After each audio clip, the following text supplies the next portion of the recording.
Abraham Shakespeare's life is one of the most tragic stories of what happens when sudden wealth collides with trust, greed, and exploitation.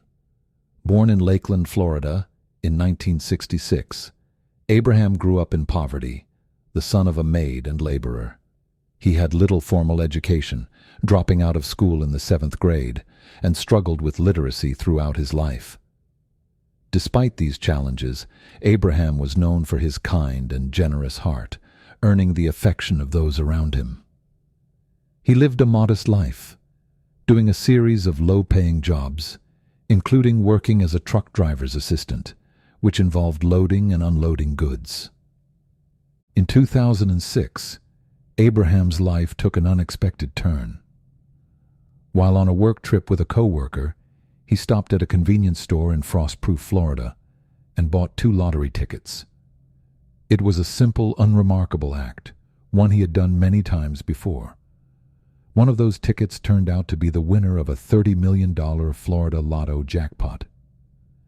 Abraham, who had struggled his entire life to make ends meet, suddenly found himself thrust into unimaginable wealth. He chose the lump sum payment option, walking away with approximately $17 million after taxes. At first, the money seemed like a miracle. Abraham's winnings allowed him to leave behind the financial hardships that had defined his life.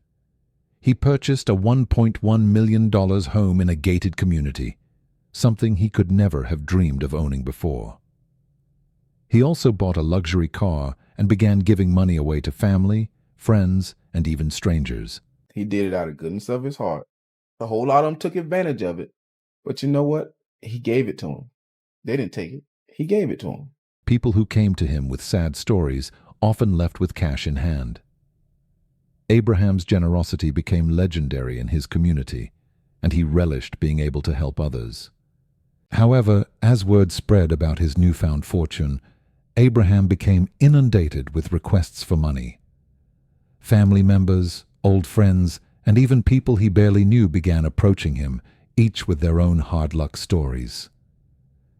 Despite his kind-hearted nature, the constant demands took a toll on him. He began to feel overwhelmed and expressed frustration that his wealth seemed to bring more problems than joy. At one point, he told friends that he wished he had never won the lottery, saying, "I thought all this money was going to make my life easier, but it's just made it harder." As the pressures mounted, Abraham encountered a woman named Doris D.D. Moore in late 2008. Moore presented herself as a financial advisor and offered to help him manage his money and shield him from the constant barrage of requests. Initially, she seemed like a godsend. She appeared trustworthy and capable, and Abraham, eager to regain control of his life, placed his trust in her. Moore quickly ingratiated herself into his life, gaining control over his finances and persuading him to transfer assets, including his home, into her name. She claimed it was a measure to protect his wealth from opportunists. Do you get tired of people asking you for money all the time, Abe? Give me your opinion on it. I've been tired. A year ago. So where you want to go to? It don't matter to me. I'm not a picky person. Are you going to miss your home? Yep, I miss it, but life goes on. However, Moore's true intentions were far from altruistic. She began spending Abraham's money lavishly, buying luxury cars, expensive vacations, and other indulgences for herself. She isolated Abraham from his family and friends, making it difficult for them to contact him. Those who did manage to reach him noticed that he seemed unhappy and withdrawn, a shadow of his former self. Moore concocted elaborate stories to explain his absence, telling people that Abraham had left town to escape the pressures of his wealth and that he was tired of people asking him for money. She even claimed he was in Jamaica or other distant locations, living a quiet life away from everyone. What is Dee Dee telling you? He's on vacation. He's in Miami. He's in Texas. He's on a cruise. He's over helping the people in Haiti. He can't get back across because of the earthquake. By 2009, Abraham had effectively vanished. His family, particularly his mother, Elizabeth Walker, became increasingly concerned. In November of that year, she reported him missing to the authorities, triggering an investigation. They basically were able to determine through cell phone work and just surveillance that obviously Dee Dee Moore had something to do with the disappearance of Abraham Shakespeare. It was not known if he was just missing or if he was dead. As detectives began to probe Abraham's disappearance, their focus quickly turned to Moore, whose behavior raised red flags. She had been spending large sums of Abraham's money and gave inconsistent accounts of his whereabouts. She's crying. I'm like, what's wrong with you? She was like, everybody think I did something to Abraham and this and that. I said, well, listen, did you? No, Abraham's on his way back. Abraham went and had a life of drama, a very hard life of drama because of the money. The money was like a curse to him, and now it's become a curse to me. Maybe he left because he was tired of people tugging at him all the time. Natural. But as the investigation goes on, we've been through Christmas and New Year's. He's had absolutely no contact with his mother and his 8-year-old son, which we understand he loves dearly. We suspect the worst. Investigators also discovered that she had tried to bribe people to lie about having seen Abraham alive, including one instance where she paid someone to deliver a birthday card, supposedly from him. I called Abraham, hey, man, call me. And he wasn't calling you back. Never called back. Then I got this text, I'll call you in a little while.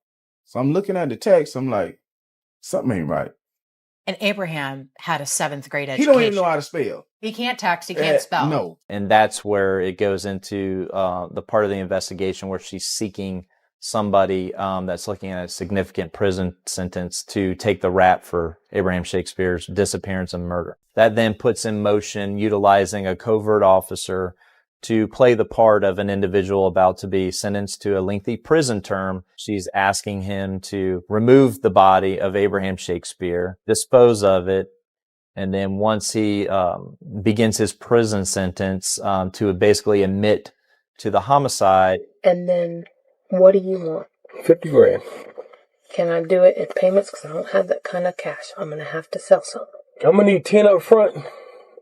Once I do this, make sure my boy get the money. The case took a grim turn in January 2010, when Abraham's body was discovered buried under a concrete slab in the backyard of a property owned by Moore's boyfriend. It appears that they probably got into some type of disagreement over his money. It appears that she placed 2 rounds in his abdominal region and chest region. Abraham don't win the lottery. Abraham still lives. The evidence pointed squarely at Moore as the perpetrator. Prosecutors alleged that she had killed Abraham in order to gain full control of his remaining fortune. The investigation revealed the depths of her greed and manipulation, as she had systematically isolated Abraham, drained his finances, and ultimately taken his life. But you know I'm not the one that shot him. I wouldn't hurt him. Then who did, Dee Dee? Tell us. She went on to another statement blaming her son, who was 14 years old at the time, that actually shot and killed Abraham Shakespeare at her office. Moore was arrested and charged with first-degree murder, sentenced to life in prison without the possibility of parole. Dee Dee Moore simply shook her head no, while her victim's family nodded yes. And then there is the mysterious case of Uruj Khan, a man who was a testament to hard work and ambition. He had immigrated from India to the United States in the late 1980s in search of opportunity. Settling in Chicago, Illinois, he built a modest but successful life, running a chain of dry cleaning businesses and earning the respect of his community. Uruj was known for his disciplined lifestyle, abstaining from alcohol and gambling, choices rooted in his strong religious beliefs. A devoted family man, he lived with his wife, Shabana Ansari, their young daughter, and Shabana's father in a modest home in a quiet neighborhood. Despite his success, Uruj remained grounded, focused on expanding his business and ensuring a comfortable life for his family. In June 2012, during a routine stop at a local 7-Eleven, Uruj decided on a whim to buy 2 scratch-off lottery tickets. a rare indulgence for him. To his astonishment, one of the tickets turned out to be a $1 million winner. Overwhelmed with joy, he reportedly shouted, "I hit $1 million!" in the store, attracting the attention of staff and customers alike. Uruj later told reporters that he was stunned by his good fortune and viewed the win as a blessing. He chose to receive his winnings as a lump sum payment, which amounted to approximately $424,500 after taxes. At a press conference organized by the Illinois Lottery, Uruj spoke of his plans for the money, which included paying off debts, investing in his business, and donating a portion to charity. The news of his win brought joy to his family and friends, and Uruj seemed poised to use the money responsibly. He had already achieved a degree of financial stability, and his lottery windfall appeared to be a well-earned reward for years of hard work. However, beneath the surface, tensions were brewing. Unbeknownst to Uruj, his sudden fortune would become a catalyst for jealousy and greed, setting the stage for a tragic sequence of events. On July 19, 2012, just one day after the Illinois Lottery issued his check, Uruj fell ill after eating dinner at home with his family. According to Shabana, he began feeling nauseous and collapsed shortly afterward. Paramedics were called, and Uruj was rushed to the hospital, where he was pronounced dead early the next morning.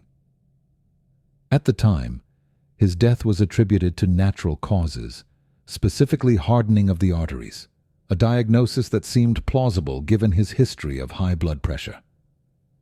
No autopsy was conducted, and Uruj was buried in a Muslim cemetery in accordance with Islamic customs. There was an initial exam done by the Cook County Medical Examiner, and it said there was no trauma, no unusual substances in the 46-year-old's body, basically saying natural causes. In the weeks that followed, Uruj's family struggled to come to terms with his sudden and unexpected death.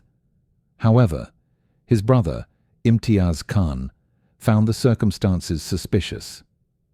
Imtiaz knew that Uruj was in relatively good health and had shown no signs of serious illness before his collapse.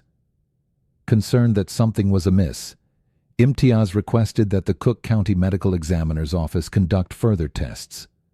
The results, released months later, were shocking. This 46-year-old male, Uruj Khan, died of cyanide toxicity. Examiners could not determine how Khan ingested the poison. Authorities had initially ruled he had died from natural causes. It was his brother's suspicions that led to a full toxicology screening. The discovery of cyanide poisoning transformed the case into a homicide investigation. Authorities exhumed Uruj's body in December 2012 to gather additional evidence, and the case quickly became a national sensation. The revelation that Uruj had been murdered raised immediate questions about who could have committed such a heinous act and why. The motive seemed obvious: his lottery winnings.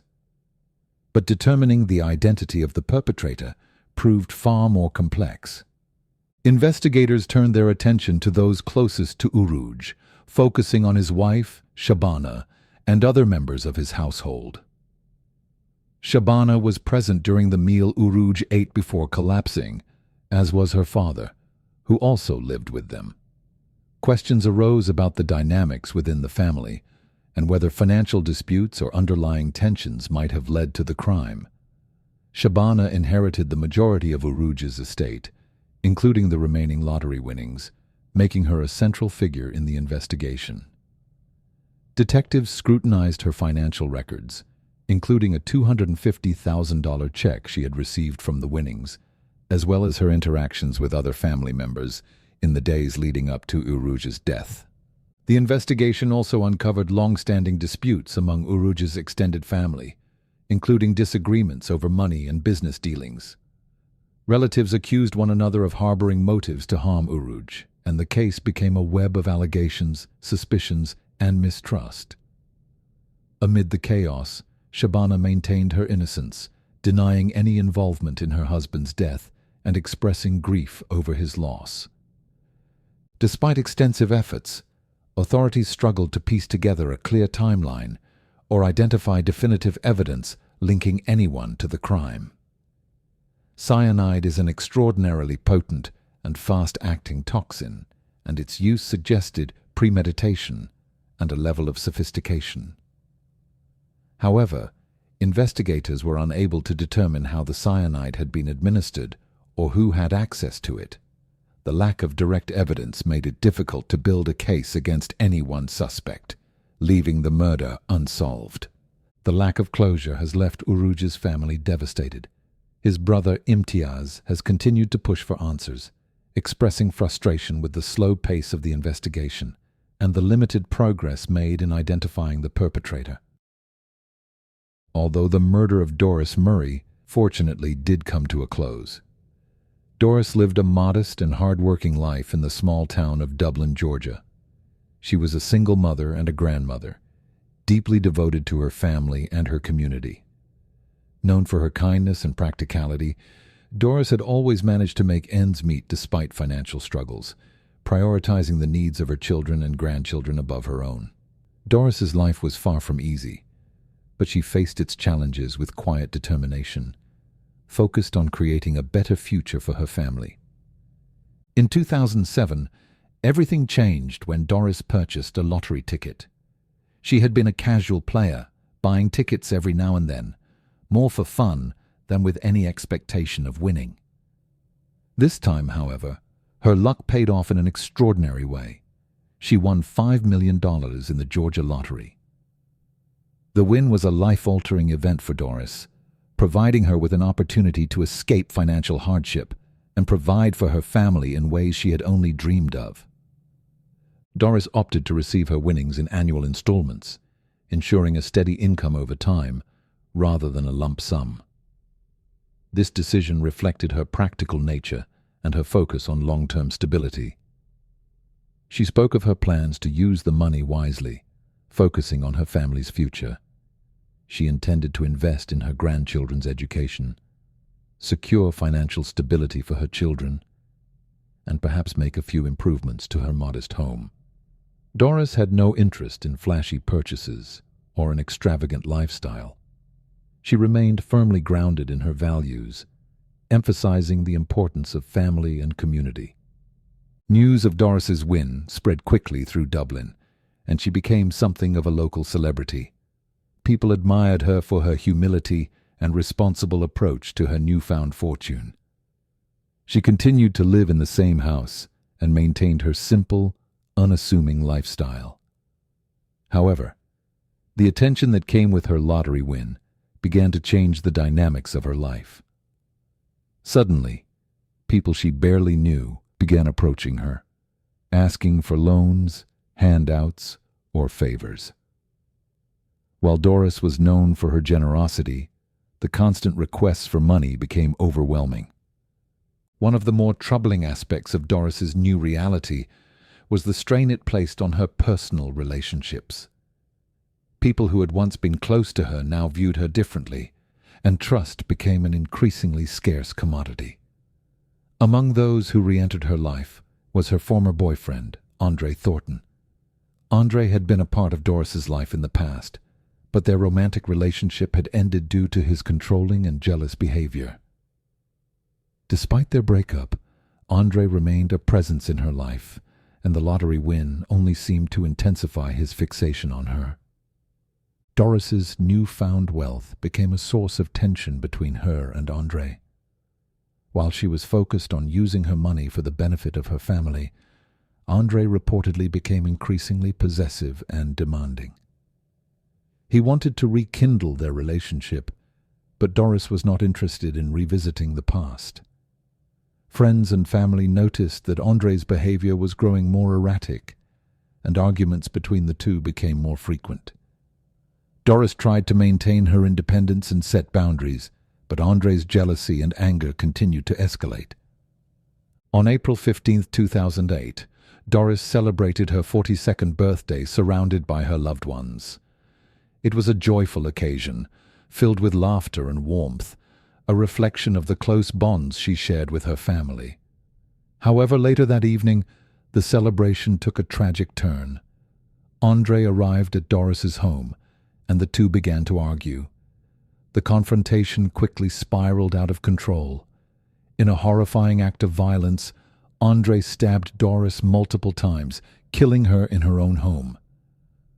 The sudden and brutal attack shocked everyone who knew her, leaving her family and community reeling. Andre fled the scene but was apprehended by police shortly afterward. During his arrest and subsequent questioning, he confessed to the murder.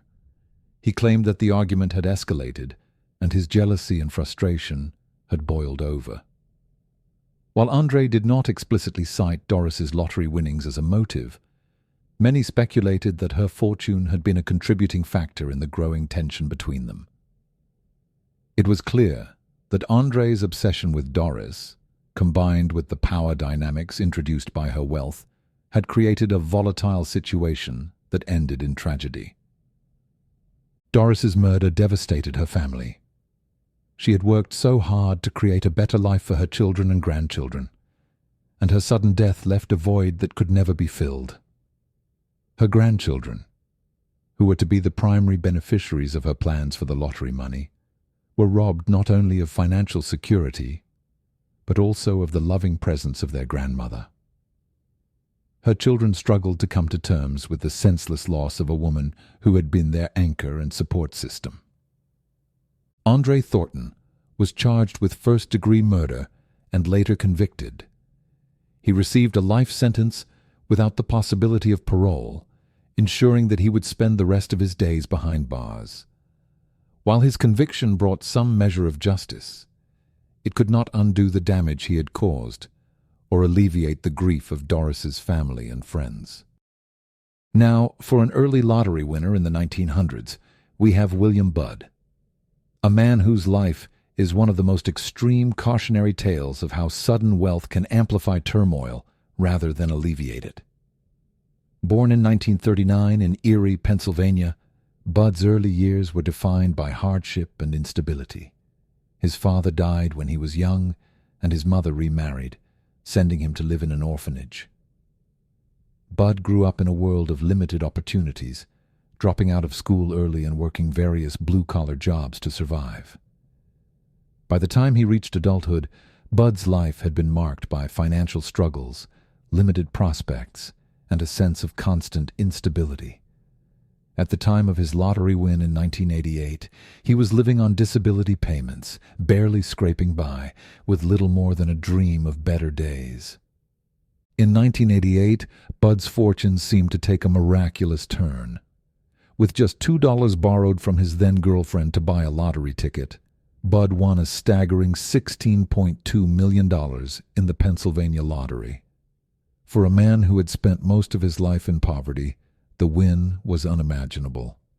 He chose to receive his winnings as annual payments of approximately $500,000 over 26 years, believing this would provide him with a stable and secure future. However, Budd's lack of financial experience, combined with the pressures of sudden wealth, would soon turn his windfall into a nightmare. The trouble began almost immediately. Budd, overwhelmed by his newfound fortune, embarked on a spending spree that quickly consumed much of his first payment. He spent $300,000 in a matter of months, purchasing a mansion, luxury cars, a twin-engine airplane, despite not having a pilot's license, and a restaurant in Florida. He filled his new home with expensive furniture and surrounded himself with material luxuries. Budd also attempted to start a used car business, though he lacked the experience or acumen to make it successful. His impulsive decisions quickly drained his funds, leaving him financially vulnerable despite his substantial winnings. Compounding these financial issues were the people around him. Budd's winnings attracted attention from family, friends, and strangers, many of whom sought to exploit his generosity.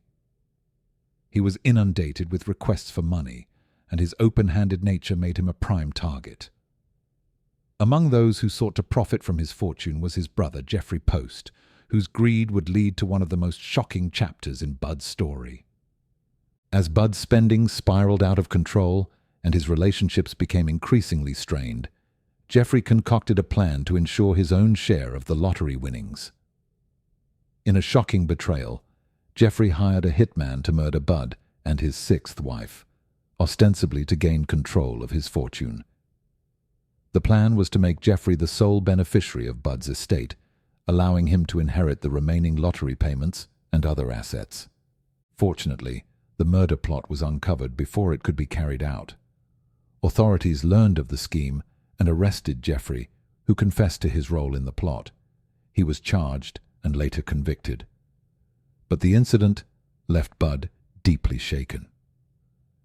The realization that his own brother had planned to kill him for money shattered what little trust he had left in the people around him. This betrayal further isolated Bud, reinforcing his growing belief that his lottery win had brought him nothing but misery.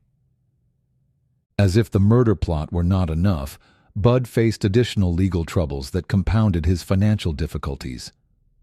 Shortly after his win, his former landlady sued him, claiming that he had promised to split the lottery winnings with her after she had lent him money to buy the ticket. A court ruled in her favor, awarding her 1/3 of his future lottery payments.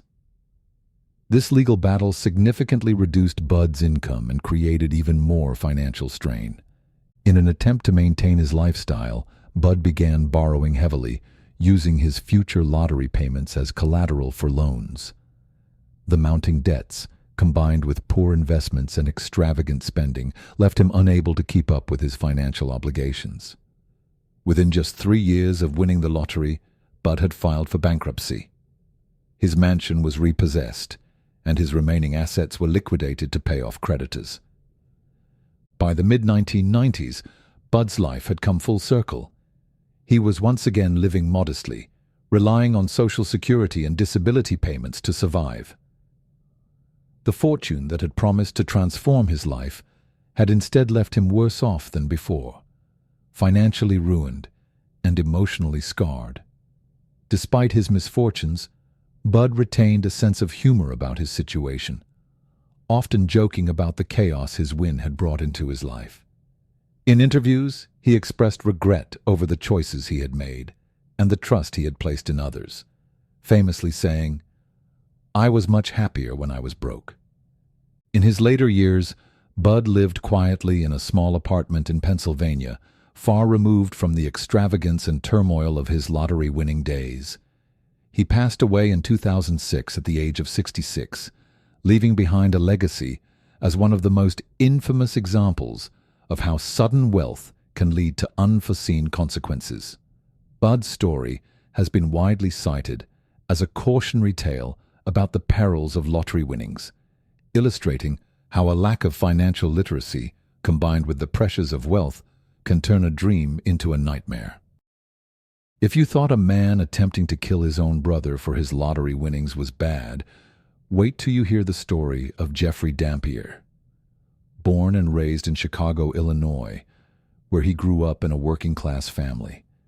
He married his high school sweetheart, Crystal, and together they built a life rooted in mutual love and shared aspirations.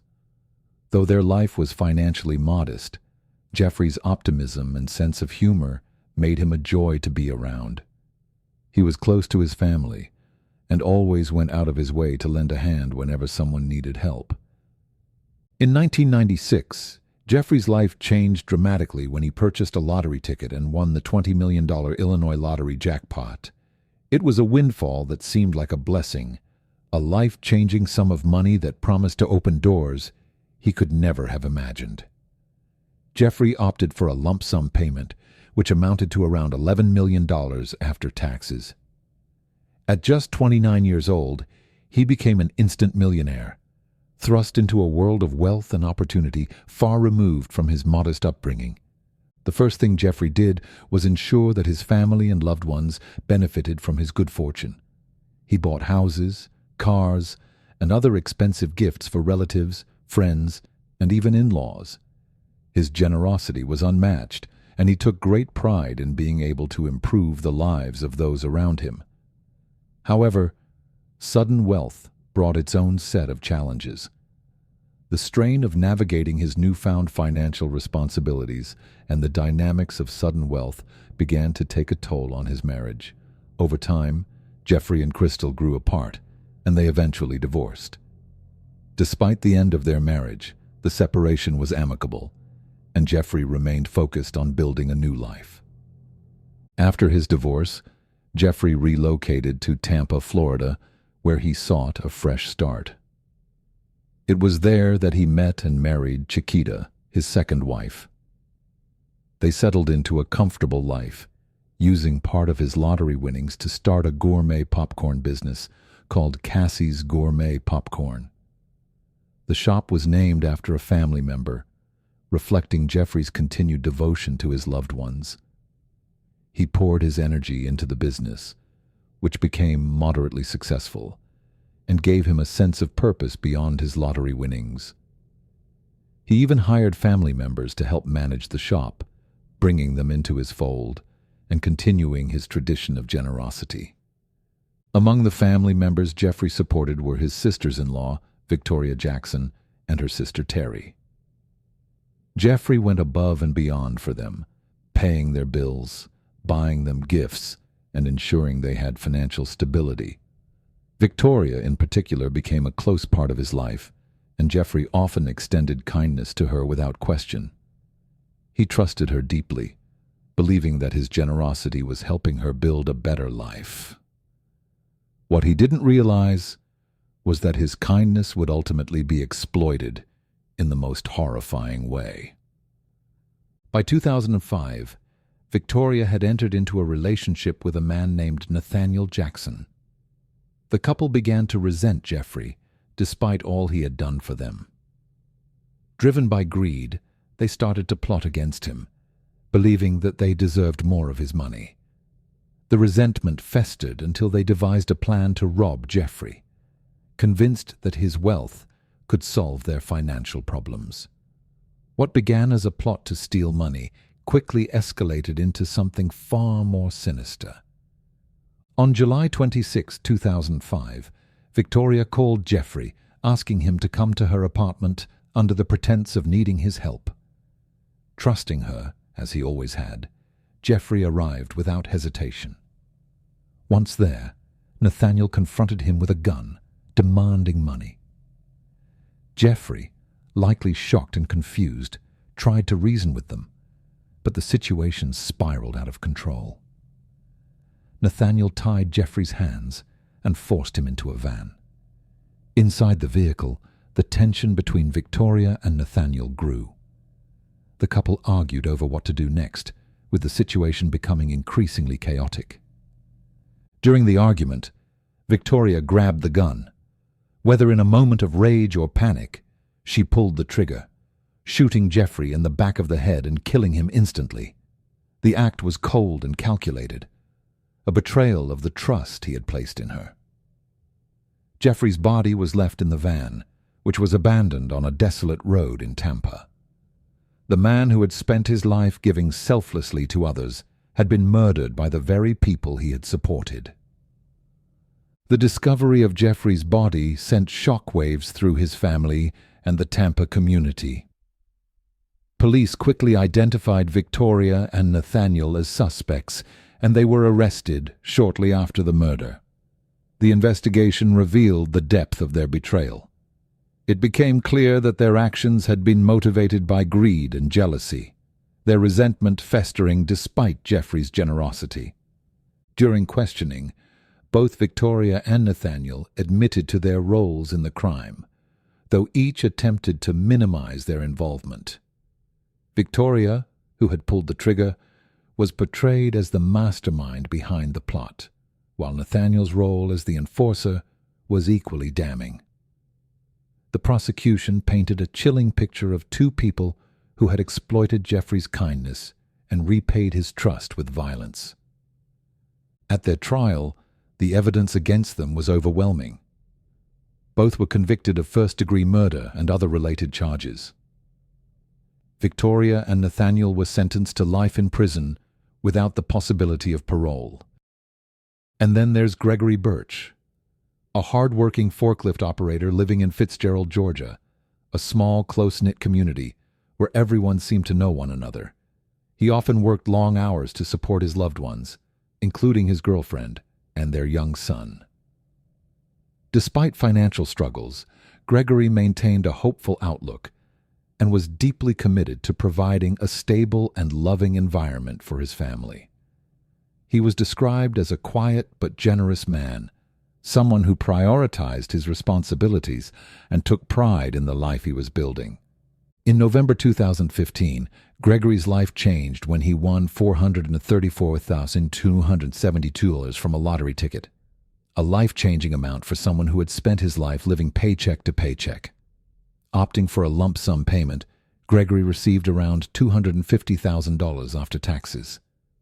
For Gregory, this was a dream come true, an opportunity to improve his life and the lives of those he loved. The first thing Gregory did with his winnings was to take care of his family.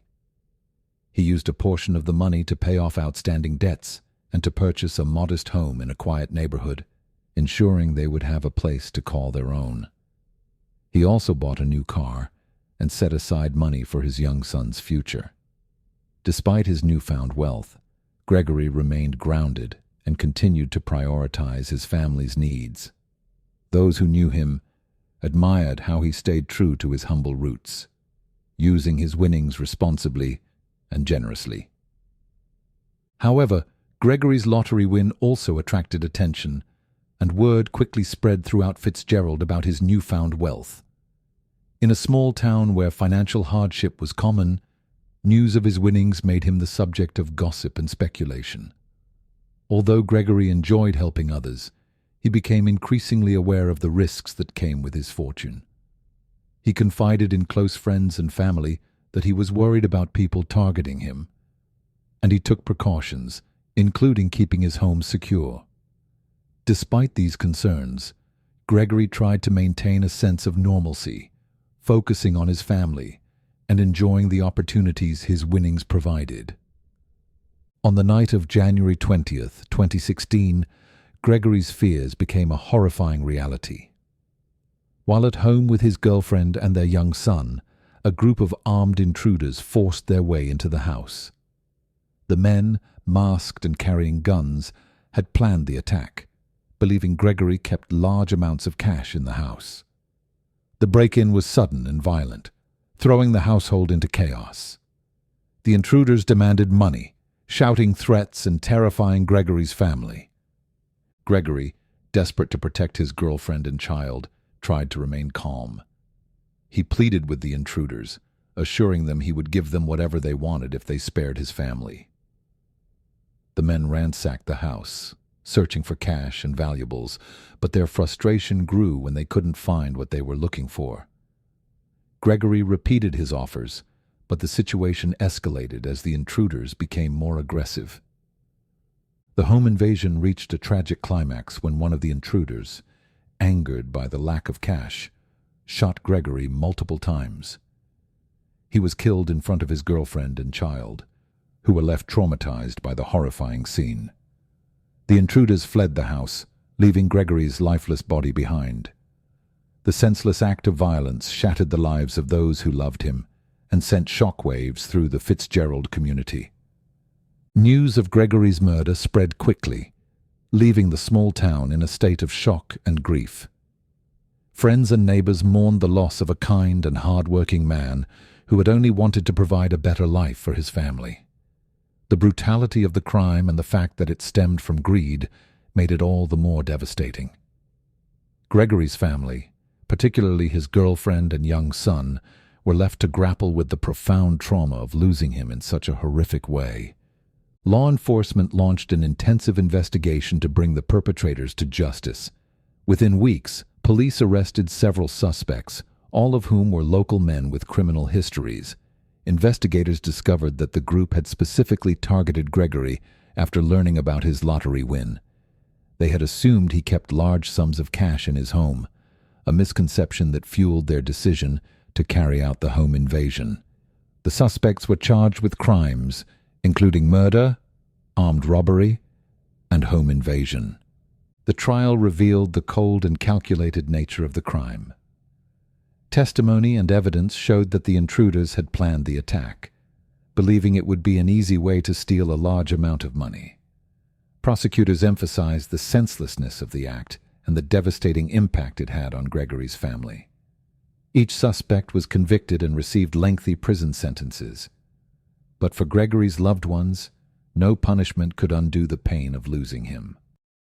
Last, but definitely not least, is the story of Mayumi Nakamura, a girl who grew up in a rural part of Japan, the eldest daughter in a hard-working, working-class family. From an early age, she understood the value of effort and the sacrifices required to make ends meet. Her parents worked tirelessly in small jobs to support the household, and as the eldest sibling, Mayumi often helped with chores and cared for her younger brothers and sisters. Education was not something easily accessible to her family, but Mayumi excelled in her studies when she had the chance, always dreaming of a more stable and comfortable life. As an adult, Mayumi moved to a nearby city where she found work as an administrative clerk in a small company. Her job paid enough to cover basic expenses, but left little room for luxuries. She rented a modest apartment, saved where she could, and sent money home to support her aging parents. Despite the daily grind, Mayumi was optimistic about her future and hopeful that her hard work would eventually pay off. Her friends described her as kind and generous, always willing to lend a hand even when her own resources were limited. In 2001, Mayumi's life took an unimaginable turn when she purchased a lottery ticket at a convenience store. It was not something she did regularly, as she was careful with her finances, but the jackpot was significant, and she decided to take a chance. To her astonishment, Mayumi won the lottery, with her prize estimated at around $60 million, approximately $500,000. The news left her overwhelmed with emotions, excitement, disbelief, and a sense of relief that she could finally provide a better life for herself and her family. Mayumi approached her winnings with caution and foresight. She decided not to publicize her win, understanding the cultural emphasis in Japan on privacy and discretion. She confided in only a few close family members and did not make any drastic changes to her lifestyle. Her priority was to ensure her family's stability. She used part of her winnings to pay off her parents' debts, upgrade their small home, and ensure they had enough savings for their later years. She also set aside money for her younger siblings' education, hoping to give them opportunities she had not been able to pursue herself. Despite her efforts to keep her winnings discreet, word began to spread within her community. It is difficult to keep such a significant event a secret in small towns, and soon Mayumi found herself receiving calls and visits from people she had not spoken to in years. Acquaintances, distant relatives, and even strangers approached her with requests for loans or financial assistance. While Mayumi was generous with those she trusted, she became increasingly uncomfortable with the attention. She worried that the money, which she had hoped would bring security, was instead attracting people who sought to take advantage of her. Around this time, Mayumi began dating Kenji Yamamoto, a man she had met through mutual friends. Kenji was charming, attentive, and appeared genuinely interested in Mayumi's well-being. Their relationship developed quickly, and Kenji seemed eager to become a central part of her life. However, as time went on, cracks began to appear in his behavior. Kenji frequently borrowed money from Mayumi, citing various reasons such as business investments or emergencies. Initially, she was happy to help, believing it was part of building a trusting relationship. Over time, though, his demands became more frequent and substantial. Mayumi began to grow uneasy, questioning Kenji's intentions. She confided in close friends about her concerns, wondering if his interest in her was rooted more in her lottery winnings than in genuine affection. Her doubts deepened as Kenji's behavior became increasingly possessive and controlling. He would monitor her movements, question her about her interactions with others, and pressure her to share more of her finances with him. Despite these red flags, Mayumi found it difficult to end the relationship, fearing both confrontation and the social stigma that often comes with failed relationships in her culture. In early 2002, Mayumi made the decision to break things off with Kenji. She realized she needed to protect herself and her hard-earned financial stability from his growing demands. However, Kenji did not take the breakup well. He began stalking her, showing up uninvited at her workplace and apartment, and bombarding her with calls and messages. His behavior became increasingly erratic, and Mayumi, feeling threatened, sought help from the authorities. She filed a restraining order, but Kenji's obsession only seemed to escalate. On the evening of April 10, 2002, Mayumi returned home after a long day at work, unaware that Kenji was waiting for her outside her apartment. As she approached her door, Kenji confronted her, accusing her of abandoning him and refusing to share her wealth. Their argument grew heated, and when Mayumi tried to walk away, Kenji's anger boiled over. In a fit of rage, he attacked her with a knife, stabbing her multiple times. Neighbors who heard the commotion called emergency services, but by the time help arrived, Mayumi had succumbed to her injuries. Kenji fled the scene, leaving Mayumi's lifeless body outside her apartment. The community was horrified by the brutal act, and police launched an intensive manhunt to locate him. Weeks later, Kenji was found hiding in a neighboring prefecture and was arrested. During his interrogation, Kenji admitted to the murder, claiming he felt betrayed by Mayumi's decision to end their relationship and her refusal to give him money. His statements revealed a deep-seated entitlement and greed that had consumed him, leading to his violent actions. Kenji's trial was a highly publicized event, with prosecutors detailing his manipulative behavior and his calculated exploitation of Mayumi's trust. They argued that his obsession with her lottery winnings, combined with his possessive nature, had driven him to commit the heinous crime. The court convicted Kenji of first-degree murder, and he was sentenced to life in prison without the possibility of parole. As an honorable mention, we have Jack Whitaker, who was born in 1947 in West Virginia. He came from humble beginnings, working his way up to establish a thriving construction business.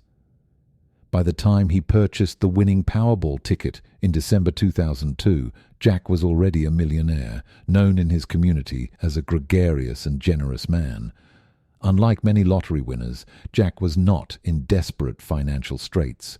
He didn't see his purchase as a gamble to escape poverty, but as a casual indulgence, a simple chance to increase his already comfortable wealth.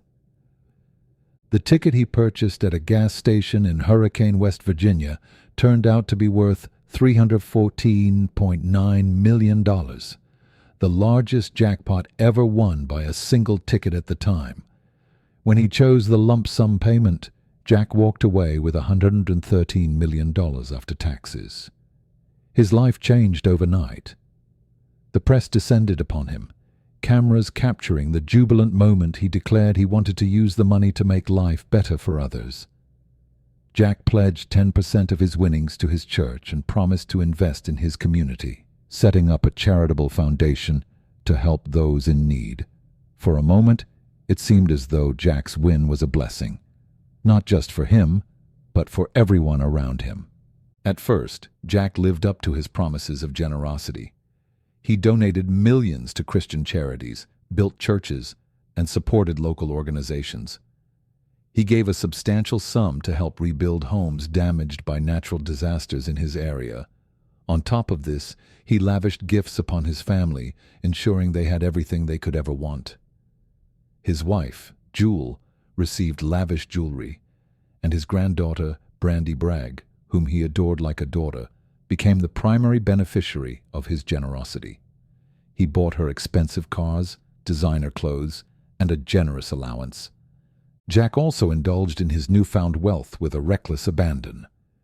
He developed a penchant for carrying large sums of cash, sometimes over $100,000 at a time, and frequented bars and strip clubs. Stories soon emerged of him flaunting his wealth by paying for everyone's drinks and giving extravagant tips, including one instance where he handed a waitress $10,000. But this ostentatious lifestyle made him a target. Thieves began to circle, and in August 2003, his car was broken into outside a strip club. Inside, he had left $545,000 in cash, which was stolen. While the money was eventually recovered, it was a sign of the chaos that would soon engulf Jack's life. As Jack's notoriety grew, so did the problems that came with it. Lawsuits began pouring in. Some were from people claiming he had promised them money, while others were frivolous attempts to exploit his wealth. He was accused of sexual harassment by several women who had interacted with him at bars and clubs. While some of these claims were dismissed, they added to the mounting stress in his life. In addition to these public scandals, Jack's spending habits were causing friction at home. His wife, Jewel, disapproved of his late nights and excessive drinking. Their marriage began to deteriorate, and Jewel would later file for divorce, citing irreconcilable differences and the strain caused by their newfound fortune. The darkest chapter of Jack's story was the impact his winnings had on his family, particularly his granddaughter, Brandy. Jack adored her, often referring to her as the apple of his eye. With the windfall, he sought to give her the best life possible, showering her with gifts and money. However, the sudden access to unlimited resources proved disastrous. Brandy began experimenting with drugs and partying with a dangerous crowd. In 2004, tragedy struck. Brandy's boyfriend, who had been living in Jack's home, died of an overdose. Not long after, Brandy herself was found dead. Her body was discovered wrapped in a tarp and discarded in a junked van. The circumstances surrounding her death were murky, but it was clear her lifestyle, funded by Jack's winnings, had played a role in her demise. The loss devastated Jack. He blamed himself, saying that giving Brandy so much money had effectively bought her death. From this point forward, Jack's life became a downward spiral. Following Brandy's death, Jack retreated from public life. He continued to drink heavily and faced multiple arrests for DUI and public intoxication. His generosity faded as he became more cynical about the intentions of those around him. He expressed regret about winning the lottery, famously saying, "I wish I'd torn that ticket up." Jack believed the money had brought him nothing but pain, a sentiment he voiced repeatedly in his later years. He often lamented that the windfall had destroyed not only his family, but also his own sense of peace and purpose. Jack's business ventures suffered as well. The construction company he had built before his lottery win faced lawsuits and financial losses, adding to the burden of managing his diminished wealth. By 2020, Jack claimed most of his money was gone. He lived in relative obscurity, haunted by the choices he had made and the devastating toll the money had taken on his family and himself. Jack Whitaker passed away on June 27, 2020, at the age of 72. What was meant to be a blessing became a curse, unraveling the life he had built.